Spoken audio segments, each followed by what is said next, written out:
seu momento, cada uma tem o seu jeito de se expressar, cada uma tem uma maneira muito particular de dançar e de subir ao palco.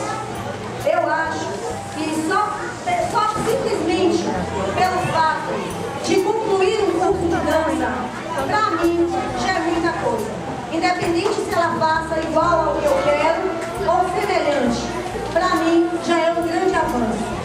Então vamos respeitar o biotipo de cada criança, até porque tia Dani não é exemplo de corpinho para ninguém, tá? Sou bonitinha, danço, amo dançar, vocês vão me ver dançando, certo? E eu acho que a criança, ela expressa através do movimento tudo o que ela sente.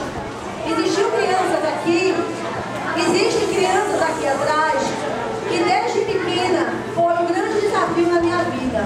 Crianças que não subiam ao palco.